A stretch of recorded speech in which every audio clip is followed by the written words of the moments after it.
변호사에 대한 여성분들 인식은 야, 예전에는 인기 짱이었죠. 짱이었죠. 사시행시 외시였습니다. 사시행시외시. 네, 거기에 의시까지 합쳐볼게요. 예. 어느 시험이 가장 어려운 것 같습니까? 아, 사시가 가장 어렵죠. 그걸 말이라고 하십니까? 오늘 주제는 바로 변호사 직업편입니다. 사법고시 같은 거 네. 합격하신 거잖아요. 그렇죠. 네. 합격하고 변호사 되면 네. 뭔가 소개팅, 미팅 엄청 들어올 것 같은데 어때요? 어마어마했죠. 제가 이제 사실 묻으니까 네. 어떻게 귀신같이 아셨는지 그냥 뭐 네. 강남에 무슨 뭐 중매업소다 마담들이 계속 전화가 왔어요. 그래서 연속 2년 내내 이제 전화받으려고 시달렸는데 심지어는 뭐 한번 만나서 결혼하면은 뭘 해주겠다. 뭐, 아 진짜? 네, 뭐 돈을 뭐 지참금을 주겠다, 뭐 1억을 주겠다, 뭐 그런 경우도 있고 집도 해오겠다 이런 경우도 있어요. 굉장히 많고 아직도 물론 이제 그런 게 사라지긴 했죠. 예전에는 뭐 촌스럽긴 하지만 열쇠 3개 있어야 된다 그렇게 했잖아요. 아 진짜 사법고시 합격하면 네. 열쇠 3개. 집 열쇠, 사무실 열쇠, 그다음에 자동차 열쇠. 네. 근데 요즘에 그렇진 않은데 가끔이에요. 가끔 이제 뭐 이 변호사 말고 이제 그 판검사들 사위 맞을 때 그렇게 이제 제한해서 성사가 되는 경우도 가끔 있다고 하더라고요. 아, 그거 같은 경우는 연애가 아니라 이제 중매 결혼. 중매로. 때. 네. 예전에는 굉장히 좀 많았다는 거고 요즘에는 요즘에는 이제 많이 조금 사라지긴 적긴 했다. 예, 하지만 아직까지는 뭐 남아 있는 경우가 있다. 이렇게 얘기 들었고 또 재밌는 게요. 연수원 다니면은 이제 가끔 거기 연수원 정문이 있고 후문이 있는데 저희가 이제 식사로는 주로 후문으로 다니거든요. 네. 식사로 오면 가끔 어떤 여성분이 막 피켓 들고 시위하는 경우가 있어요. 뭐 연수생 나와라. 나를 배신하고 돈 보고 결혼하는 연수생 나와라. 파렴치하다. 그래서 연애는 이제 뒷바라지 여자친구랑 하고 붙고 나니까 돈 많은 여자랑 결혼하는 경우가 있었어요. 그 예전 안 되죠. 그런 그 식의 이제 드라마도 되게 많았죠. 예, 실제로 그런 거 보니까 정말 마음 아프고 네. 그럴 경우에 이제 연수 원장님이 그 여자분을 불러가지고 이제 그 만나기도 해주고 잘 다독이기도 했는데 뭐 어떡하겠어요, 근데. 예. 하여튼 좀 안타까운 일이죠. 변호사님 어떠셨는데? 저는 배신 안 하죠. 네. 배신하면 안 되죠. 아 그때 만났던 분이 지금 결혼하신 건가요? 예. 아 진짜요? 예. 그 시험 치기 전에 예. 또 연애하셨던 분과 예. 결혼하신 거예요? 맞습니다. 예. 아. 당연히 인간이라면 그렇게 되는 거 아닌가요? 아니 이제 그때 몇 살 때 들어가셨죠 연수원에? 연수원에 제가 이제 2002년 합격했으니까 한 30대 초반에 들어갔죠. 그때 들어가자마자 결혼은 바로 하신 거예요? 네, 연수원에서 했죠. 아 연수원에서 하셨어요? 연수원에서도 결혼식장이 있어요. 네, 그래서 이제 근데 천천히 할 걸 그랬나? 천천히 좀 인생을 즐기면서 할 걸 그랬나요? 아 그렇군요. 네. 아니 그러면 어쨌든 변호사님은 연애하시다가 네. 그 사법고시 합격을 하고 네. 그분과 이제 결혼해서 지금 이제 네. 그 아내분이 되신 거잖아요. 네. 그렇죠? 네. 근데 변호사님도 네. 그런 뭐 중매 네. 하시는 분들한테 제안은 받으셨 그러니까 저 여자친구 있어요. 심지어 결혼했는데도 그렇습니까? 그럼 소개시켜 주세요. 모르니까 그쪽에서는 계속 연락이 오는 거죠. 어디까지 제안 받아보셨어요? 아까 말씀하신 키라든가 이런 것들 있잖아요. 뭐 집 해주겠다. 집 네. 어디? 강남에. 강남에. 네, 강남에 집 해주겠다. 그런 제안 물론 그게 실현 가능한지 모르겠지만. 네, 또. 그리고 또 뭐 지참금 뭐 1억 가져오겠다. 그런 제안도 받고. 그런 제안. 네. 혹시 주변에서는 제일 크게 제안 받으신 분은 좀 들은 사람 직접. 뭐 강남에 집 정도는 여자 쪽에서 해왔다. 그런 얘기는 들었어요. 그리고 뭐 전세 정도 뭐 전세. 도와줬다 그런 얘기 좀 들었고요. 야, 확실히 변호사에 대한 어쨌든 변호사님이 이제 사법고시도 합격하고 이제 연애하시면서 이제 결혼하셨는데 네. 변호사에 대한 여성분들 인식은 네. 좀 어때요? 예전에는 인기 짱이었죠. 짱이었죠. 야. 저도 고시생일 때는 이렇게 어깨가 움츠려가지고 아무래도 네. 만나게 되잖아요. 그쵸, 좀 그쵸. 미안하기도 하고. 근데 사실 붙으니까 어깨가 쫙 펴지고 이제 자신감이 뿜뿜한 거예요. 뭐 세상을 다 얻은 것 같아서. 내가 변호사다. 네, 내가 변호사다. 그리고 뭐 주변 이제 뭐 그 연수원 친구나 그러면은 내가 못 만난 여자 어딨어. 그리고 심지어는 이제 당대 유명한 뭐 연예인이라든지 아니면 뭐 준재벌집 그런 여성분하고 결혼한 경우도 있고 이 자신감이 막 업그레이드 되거든요. 왜냐하면 뭐 대한민국 그때까지만 해도 최고 시험 아니었습니까? 사법시험. 그쵸. 사법시험 붙으면은 이제 자신감이 너무 생기기 때문에 뭐 어떤 여성이건 내가 만날 수 있다 이런 자신감이 생기는 것 같더라고요. 확실히 인기가 많다. 네, 근데 요즘에는 좀 많이 희석되긴 했죠. 네. 이게 사시, 행시, 외시 중에서 네. 사시가 제일 앞에 있는 이유가 네. 제일 뭐, 어려웠죠. 사실. 제일 어렵기도 네. 하고 사회적으로도 그걸 좀 더 인정을 해줬고. 가장 인정해주는 그게 좀 네. 있다면서요. 저는 사법시험 진짜 어렵게 붙었거든요. 거의 뭐 네. 나중에 또 공부법 알려드리겠지만 5년 정도 정말로 고생해서 붙었는데 붙고 나니까 나는 이제 꽃길만 걷겠구나. 내 인생은 이제 팔자 폈구나. 그렇죠. 고생할 일 없겠구나. 웬걸. 그건 아니에요. 고생 많이 하고 있거든요. 근데 사실만 붙으면은 이제 모든 게 다 해결될 줄 알았어요. 어쨌든 뭔가 진로가 보장된 느낌은 있죠. 그렇죠. 그거는 좋죠. 왜냐하면 고시생이라는 거는 이게 불확실하잖아요. 그렇죠. 미래가. 근데 일단 합격하고 나면 미래가 불확실하지 않으니까 그건 좋은 것 같습니다. 자, 지금 의사, 뭐 변호사 얘기 나와서 그런데 좀 대표적으로 비교되는 사자 직업 네. 탑2잖아요. 네. 변호사가 의사랑 비교했을 때 좀 좋은 점과 나쁜 점 뭐가 있는 것 같은데? 의사들은요, 일단은 네. 사무실에만 있는 게 가장 답답하다고 하더라고요. 제 친구들도 의사 많은데. 아, 그렇죠. 손님들이 다 오죠. 네, 사무실에서 계속 진료해 봐야 되니까 네. 많이 답답하다. 근데 변호사는 사무실에서만 있는 게 아니라 이제 재판하러 각 지방도 다니고 의뢰인도 만나러 다니라서 그게 좀 좋은 것 같아요. 많이 돌아다니고. 하지만 또 의사는 좋은 게 이제 생명을 구하는 거 아닙니까? 근데 변호사도 물론 생명을 구할 수, 왜냐하면 잘 보세요. 정말로 억울해가지고 사형 판결을 받았다. 그럼 변호사가 무죄로 만약에 그 사람을 선고받게 돼요. 그럼 생명을 건진 거 아닙니까? 구한 거죠. 그리고 전 재산을 날릴 위기에 처한 사람을 변호사가 도와줘서 뭐 재산을 건졌다. 그럼 그 사람의 재산을 구한 거고. 그럼 만약에 그 재산을 잃어버렸다고 하면 그 사람이 얼마나 스트레스 받아서 병이 생겼겠습니까? 그래서 저희는 자부심이 있는 게 이거는 사회적인 병폐를 치료하는 의사다. 변호사는 이런 생각을 자부심을 갖고 있는 거죠. 그렇죠. 어떻게 보면 의사는 직접적인 건강을 그렇죠. 구하는 거고, 좀 변호사가 의사보다 나쁜 점은 뭐예요? 나쁜 점 아무래도 좀 급여가 돈 수익이 예전보다는 좀 줄어들 수밖에 없고, 그다음에 이 의사는 사실 앞으로도 이 전망이 굉장히 좋아요. 또 사람들이 의료 서비스에 대한 기대도 많고 수요도 많은데, 이 변호사는 솔직히 전망은 그리 밝지는 않습니다. 점점 이 법률 시장은 뭐 확대가 안 되고 정체가 돼 있는데 변호사 숫자는 폭증하다 보니까 이 변호사들 만나면 솔직히 요즘에 걱정들을 많이 하세요. 많이 하고 좀 우울한 얘기 많이 하시거든요. 이 변호사들에서 예전에는 변호사 합격 갔다 하면 축하해. 이제 팔자 펼 거라 하는데 요즘에는 변호사 요즘 어렵다는데 괜찮아. 걱정하시는 분이 많이 있거든요. 그래서 이 변호사 여러분 혹시 변호사를 하겠다 생각하시는 분은 변호사 의사 중에 고민을 많이 하시잖아요. 학생분들을. 고민하죠. 고민하는데 이 변호사 돈을 많이 벌려고 변호사 한다, 그건 아닌 것 같습니다. 그래서 정말로 본인이 이제 어떤 보람이 있고 사명감이 있을 때 그때 이제 변호사를 하는 게 맞는 것 같습니다. 어쨌든 팩트에 따르면 만약에 자기가 돈을 더 추구한다면 의사, 변호사 중에서 의사를 하는 게 더 맞는 게, 맞죠. 아까 전에 이제 전문직 사업자 1인당 사업소득이 의사가 2배, 1억이니까. 변호사가 1억 천, 딱 2배네요. 맞아, 2배가 됐어요. 그럼 실제로 주변에 또 변호사님 공부 잘 하셨으니까 네. 의사분도 계시잖아요. 네, 많죠. 그 두 개 직업을 비교해보면 실제로도 의사 더 많이 버나요? 근데 제 친구는 뭐 그렇게 많이 못 버는 것 같은데 제가 많이 할 거긴 한데, 근데 친구들 의사의 말에 의하면은 정말로 돈 많이 버는 의사들은요 엄청난다고 하더라고요. 그리고 제가 이제 또 잘 아는 게 이혼 사건 하다 보면은 의사 클라이언트들이 많아요. 의사분이 직접 오시는 경우도 있고 또 남편이 의사가 돼서 오는 경우가 있는데 뭐 다 그런 건 아닌데 이 가외 돈이 좀 있다고 하더라고요. 가외? 가외. 그러니까 좀 집에 보관해 두는 그런 돈이 있잖아요. 우리가 네. 이제 우리 드러나지 않는 돈, 네네. 그런 돈도 많고, 또 의사가 됐는데 어렵다 이런 경우는 거의 못 들어봤거든요. 그래서 많이 버는 분은 뭐 심지어 한 달에 뭐 3천만 원, 5천만 원까지 버는 경우도 봤어요. 그래서 의사가 정말로 많이 버는구나. 뭐 치과든 뭐 일반 의사건 한의사건 굉장히 돈을 많이 버는 건 사실인 것 같습니다. 근데 또 보니까 의사들은 네, 재테크를 좀 많이 하는 것 같아요. 맞아요. 예. 근데 변호사는 주변에 좀 재테크를 잘 안 하는 것 같더라고요. 그러니까요. 뭐 재테크에서 뭐 재미 좀 봤다 이런 분들 많이 못 본 것 같은데, 네. 이 일이 좀 많다 보니까, 왜냐하면 저희는 저 같은 경우에도 퇴근하고 나서도 계속해서 이거를 어떻게 사건을 승리해야 될까 그런 쪽으로 고민을 하거든요. 그러니까 재테크에 그 연연할 그런 시간적인 여유가 없어요. 마음의 여유도 없고. 근데 의사분들은 어쨌든 딱 이제 퇴근하시면은 거기서 자유로우시잖아요. 그 재테크를 많이 하시는 것 같고요. 근데 사실 예전에 그 변호사님들은 이 재테크 성공하신 분이 많았어요. 지금 서초동 같은 데 건물 있잖아요. 건물주가 변호사님 분이 계셨거든요. 변호사님 정말로 잘 나갔을 때 이 돈 벌어가지고 그때 땅값 살 때 이제 사둔 거예요. 거기에 건물 지어가지고 정말로 건물주 하시는 분이 있죠. 부럽긴 하죠. 네. 변호사님한테 조금은 짓궂은 질문 좀 해볼까요? 아, 좋습니다. 다 하세요. 네. 네, 우리나라 대표적인 시험이 네. 보통 이제 3대 시험이 음. 예전에는 사시, 행시, 외시였습니다. 사시행시, 외시. 네, 거기에 의시까지 합쳐볼게요. 예. 그럼 4대 시험이라 치면 음. 어느 시험이 가장 어려운 것 같습니까? 아, 사시가 가장 어렵죠. 그걸 말이라고 하십니까? 왜냐하면 잘 보세요. 합격률이 사시 같은 경우에는 거의 뭐 1%, 뭐 2% 이거밖에 안 됐단 아, 말이에요. 진짜요? 예. 1차까지 하면 1차, 2차, 3차 있는데 1차도 굉장히 붙기가 어렵고 또 1차에서 2차 붙기도 어렵고 심지어는 3차에서 떨어지는 경우도 있었거든요. 그래서 뭐 거의 100명이 도전하면 한두 명이 붙을까 말까한 사시가 있고, 의시도 물론 어렵긴 하지만 의대가 들어가는 게 어렵지. 네.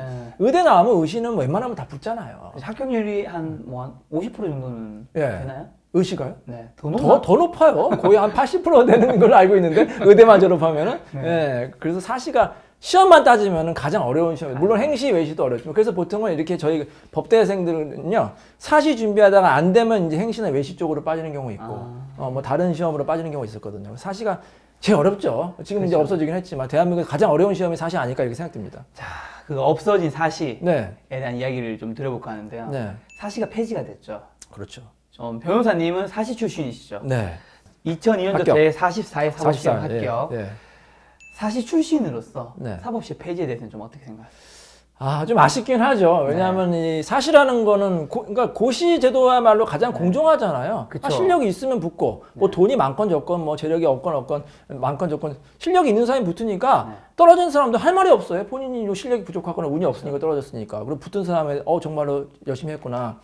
근데 없어졌기 때문에 좀 아쉽긴 한데 근데 개인적으로는 어쨌든 세계적인 추세가 사시가 없어지고 로스쿨로 가는 추세니까 로스쿨로 정착하는 게 맞다 이렇게 생각이 되고요. 뭐 로스쿨도 있고 사시도 있고 병준한다. 그거는 좀 혼란이 된 것 같고 이 로스쿨의 원래 취지가 이 고시 낭인을 없애고 뭐 다양한 전공자들을 이제 그 법조인을 만든다는 게 좋은 취지였으니까 로스쿨로 가는 그 추세는 맞다 이런 생각이 듭니다. 아, 해외는 실제로 사시가 거의 없나요? 그렇죠. 해외에는 뭐 사시가 있던 나라가 이제 독일, 일본 정도였고 뭐 영미법은 거의 다 로스쿨이었는데 독일, 일본도 다 로스쿨로 이제 바뀌었기 때문에 지금 사시가 남아있는 나라는 없다고 보시면 되겠습니다. 없다. 네. 근데 우리나라에서는 네. 사법시험이나 로스쿨 관련된 기사가 뜨면 네. 항상 그 댓글에 보면 네. 많은 조회를 받는 게 네. 사법고시 부활하다. 이거 살려야 된다. 맞아요. 부활해야 된다. 신분 상승 사다리가 어. 없어졌다. 신분 상승 사다가 없었다. 네. 로스쿨 돈 많은 사람들만 갈 수 네. 있는 거 아니? 이런 댓글이 네. 많잖아요. 그렇죠. 어떻게 생각하세요? 그 부분에 대해서는? 물론 이제 로스쿨 학비가 이제 많이 비싼 건 좀 아쉽긴 네. 한데 뭐 그래도 뭐 장학금 제도도 있고 네.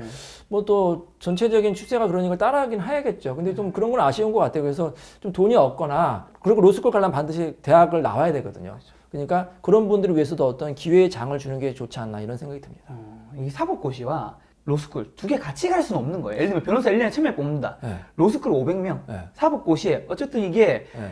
사이에 뭔가 공정한 시험이고 네. 그다음에 좀 가난한 사람도 네. 올라갈 수 있는 사다리로 인식되고 있었잖아요. 네. 그거 같이 갈 수 없나요? 근데 저는 병존이 힘들 것 같아요. 왜냐하면 같이 간다는 거는 결국 로스쿨 숫자를 줄여야 되잖아요. 전체적인 그쵸. 균형 맞추려면. 근데 지금 이 대학에서는 다 로스쿨 하려고 여러 가지 뭐 교수님도 이제 있고 그다음에 장비 있기 때문에 시설도 있기 때문에 그거를 줄이는 거는 거의 불가능하고 네. 이 로스쿨도 생기고 사시도 생기면 변호사 쪽 더 늘어나기 때문에 안 돼요.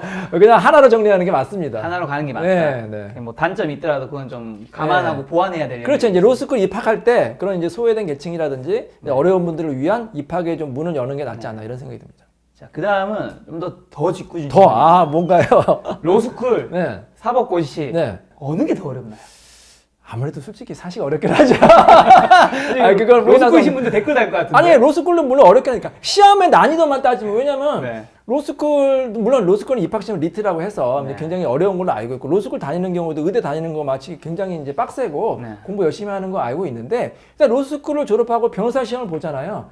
변호사 시험의 합격률은 뭐 예전에 70, 80%, 지금 50%인데, 사시의 합격률은 거의 1, 2%밖에 안 됐으니까. 난이도만 따지면 사실은 당연히 어렵죠. 하지만 뭐 그렇다고 해서 뭐 사시 출신이 뭐 실력이 월등하고 로스쿨 출신이 실력이 나쁘다. 그건 절대 아니고 그건 개인 차죠. 개인이 열심히 공부하면 로스쿨 출신이라도 실력이 이제 좋을 수가 있는 거고 사시 출신이라도 공부 안 하면 뭐 실력이 낮아질 수도 있기 때문에 뭐 그거는 다 개인 차가 있다고 보시면 되겠습니다. 일단 변호사님 말씀하신 건 이제 난이도가 좀 난이도가. 다른 부분이 학률청이 측면에서 네. 합격률 그게 예. 있는 것 같은데 네. 그런 건 좀 없나요?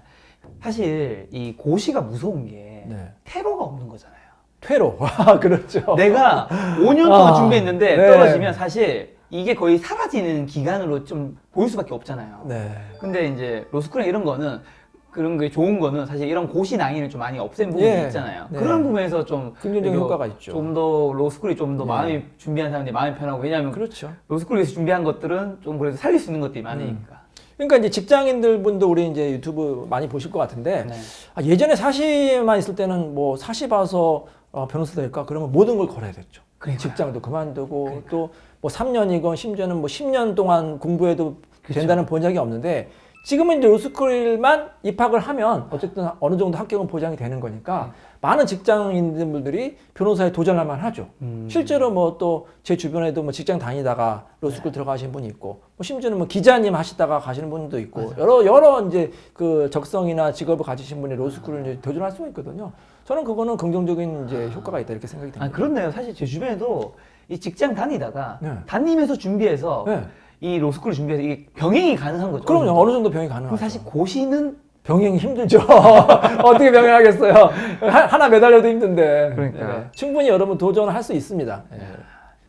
변호사님은 사법고시 합격해서 지금 16년차, 네. 17년차의 변호사 좀 되셨죠. 있으면, 네. 또 학교도 연세대 예. 나오셨잖아요. 연세대 법대 굉장히 감사하게 생각하고 네. 어쨌든 학교에서 또 잘 교육을 받아서 사법시험에 붙었으니까. 근데 또 제가 특이한 게 대학원은 또 고대를 나왔어요. 고대 대학원은. 왜냐면 굳이 학부와 대학원을 같은 데 갈 필요가 있나? 좀 다양한 교수님한테 다양한 수업을 듣고 싶어서 이제 고대 대학원 박사과정을 수료했는데 네.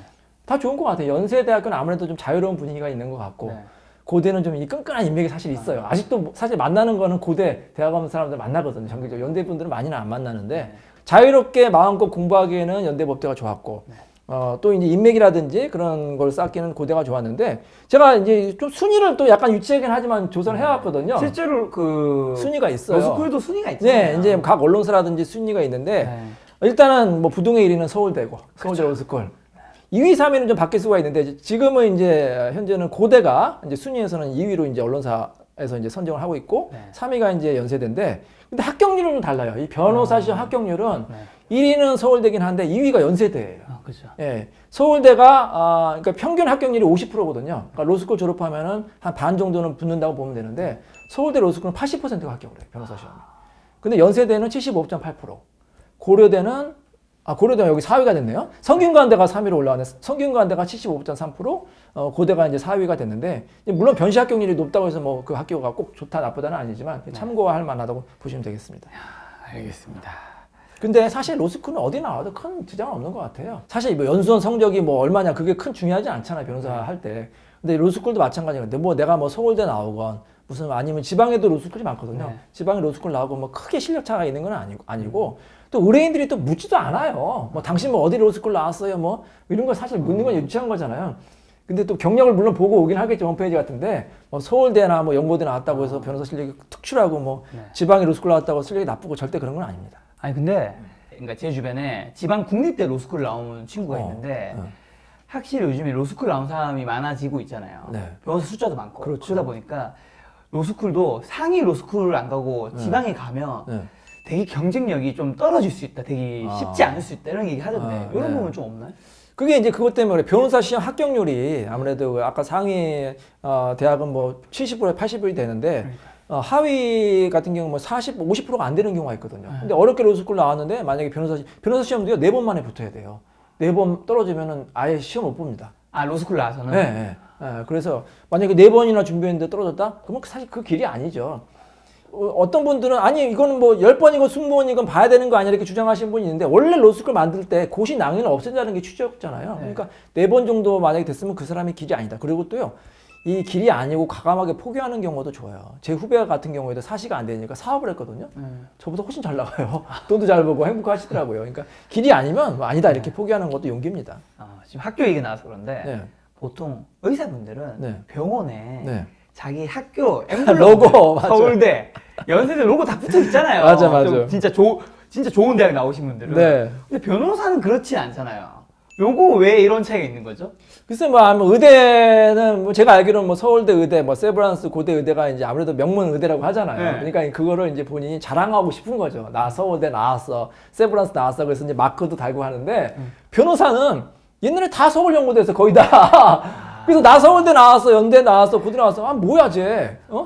그리고 뭐 다 그러면 이게 차별화가 없잖아요. 그리고 뭐 그걸 굳이 뭐 알리느냐. 그래서 약간은 의사들하고는 좀 문화가 다른 것 같습니다. 굳이 그래서 학력을 밝히지도 않고 그렇게 중요하지도 않아요, 사실. 이게 그 부분이 있을 수 있겠네요.